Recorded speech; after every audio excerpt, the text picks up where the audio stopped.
Kamusta po sa inyong lahat na ngayon na nanonood kayo ng The News Listener by Angelo. Now, pag-usapan naman natin guys, si Saldico ay mukhang may pinasabog na impormasyon na nagli-link kay Marcos tsaka kay Martin Romualdez dito sa insertion sa budget sa 2025 daw.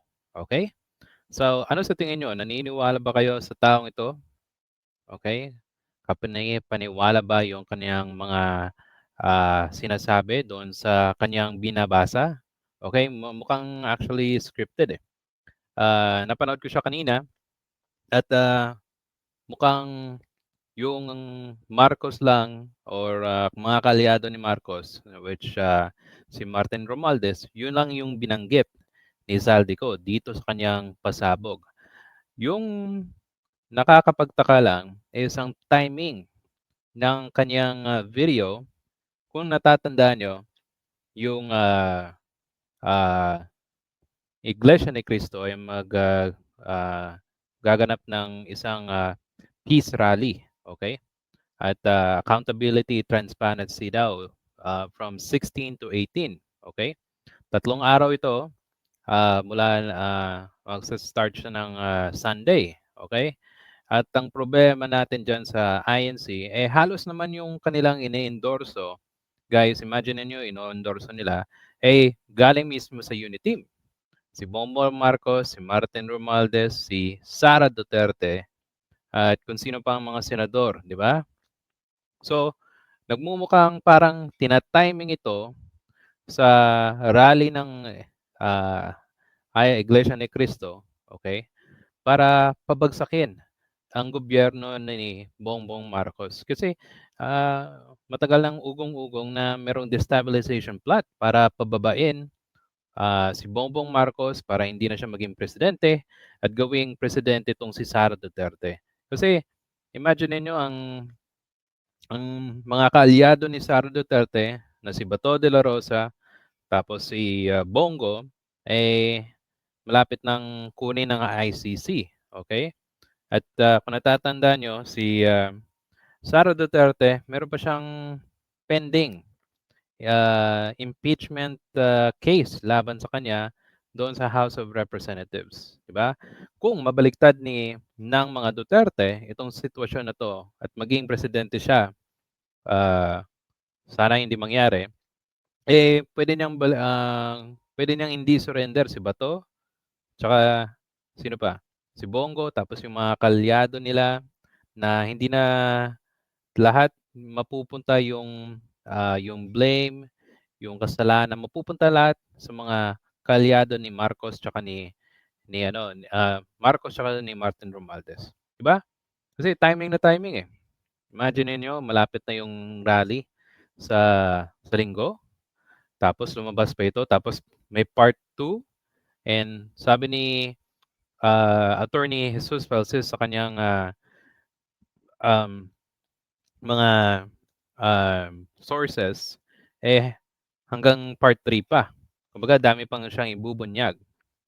At natatandaan ko sa post ni Saldico, ipinakita niya yung mga projects na nilagyan niya daw ng insertions. Okay? Ang problema, sabi daw sa sabi ni Cello Magno, eh yung insertions most likely is done ito ay ginagawa ng mga congressman, okay? Kasi dadaan muna siya sa House of Representatives, okay? At yung si Marcos, syempre may sarili siyang budget. Ang tawag nila yung NEP, okay?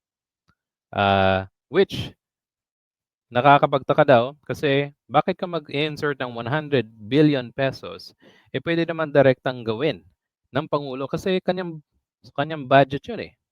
Eh yung mga insertions kung totoo man 'to o hindi, eh mapupunta lang 'yan sa mga congressman tsaka mga senador, 'di ba?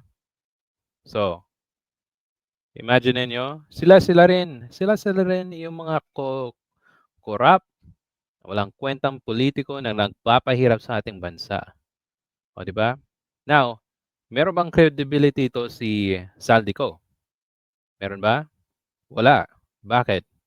Kasi siya mismo nakakuha ng malaking pondo noong time na konektado pa siya sa contractor um, sa kanyang company which is SunWest. Okay? So ipapakita ko sa inyo guys. Galing sa Inquirer, sabi dito, from millions to billions. SunWest Incorporated climbed in public infrastructure deals based on DPWH data as of August 31, 2025. So nakalagay dito, from 2016 sa panahon ni Duterte, nakakuha siya ng 1 billion, 1.9 almost 2. 2017, kita niya 1.3 billion. 2018, 8.1, so lumaki. 2019, 4.8. 2020, 3.7.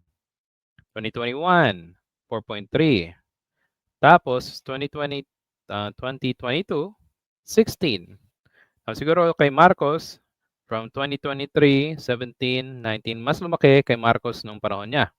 Kasi siya yung, nung time na yon si Saldico ay, ano na siya, congressman ng party list niya. Diba? At kung natatandaan ko, from 2019 pa siya naging isang kongresista. So punta tayo dito. So assume office, okay, naging party list siya ng Ako Bicol Party List, na assume office June 30, 2019. Okay? At yung ang company niya, nung panahon ni Duterte, diba, nakakuha ng malaking pondo galing sa gobyerno. At the same time, ano siya? Contractor din siya. Diba? Okay. Ano pa ang mga mga issues nakadikit kay Saldico? Ito, pakita ko sa inyo another page.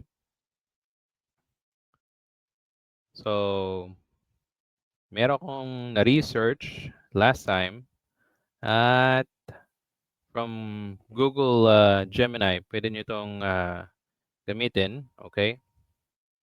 Meron akong mga questions dyan. Pero, here, konektado si Saldico sa, wait lang ha, dito sa yung company niya, konektado sa Family and Department of Education laptop controversies. Kung natatandaan nyo, si Saldigo, okay, yung procurement service ng Department of Budget and Management, they purchased 2.4 billion worth of laptops. Okay? At tapos, na flag na overpriced, tapos outdated. Okay? At meron kasalanan yung company ni Saldico dito kasi sila yung company na konektado dito sa laptop. Okay? Ayan. Tapos, ano pa? Contractor siya. Ayan. Record shows that SunWest, Saldico's company, was among the contractors, joint venture that supplied the controversial laptops. Di ba? Ano pa? Yung Family. What happened? Family secured contracts worth billions of pesos supply sa COVID-19, yung PPEs, face masks, ganyan. Ang allegation, yung Senate Blue Ribbon nag-imbestiga na yung finding ng Family, maliit yung kapital, tapos overpriced yung mga products na binigay sa kanila, tapos yung value nila maliit pero nakakuha sila ng malaking pondo, 'di ba? Anong connection?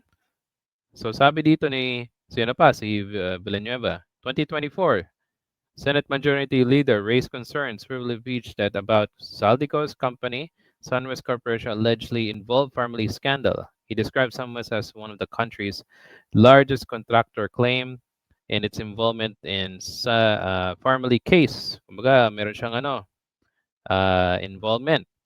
The exact nature of Sunwest's involvement case, whether acted as a subcontractor, facilitator or surventor is not always fully detailed public summaries, allegation, and company. So dito malalaman mo talaga na hindi hindi credible itong si Saldico sa kanyang mga pronouncements. Kasi imagine niyo yung timing tapos yung may binabasa siya, kung galing kadire-diretso yung kanyang pagsagot, eh dapat hindi na siya nagbabasa ng ng script eh, 'di ba? Meron siyang talagang script. Ang dami nagsasabi na tao na scripted. Hindi man mabanggit yung sa panahon ng kanyang nung time na si Rodrigo Duterte yung kasangga niya, 'di ba? Oh, ito, pakita ko sa inyo guys, sa maraming impormasyon sa online. President Duterte is guest honor at the opening power plant owned by Saldico. O, di ba? 2019 to sabi dito. So matagal na naging konektado si Saldico sa mga Duterte. So imagine niyo kung nasa labas siya ng bansa, yung dinidiin niya si Bongbong Marcos tsaka si Martin. Pero nung panahon ni Duterte na ang daming contracts, government contracts sa kanyang company, eh parang meron siyang tinatago. Meron siyang meron sa kanyang nag-direct na gawin mo ito para timing dito sa malaking rally na puwersahing pababain si Bongbong Marcos. O, di ba? At kung natatandaan niyo si Saldico, yung mga DDS, grabe yung kanilang atake sa kanya na umuwi ka na. Nasaan ka na? Nandito ka ba sa Europa? Sa Amerika? Oh, 'di ba? Grabe yung galit nila, yung mga sino pa si yung isang congressman doon sa Navotas, yung si Panelo, halos yung mga DDS senators gusto na siyang pauwiin.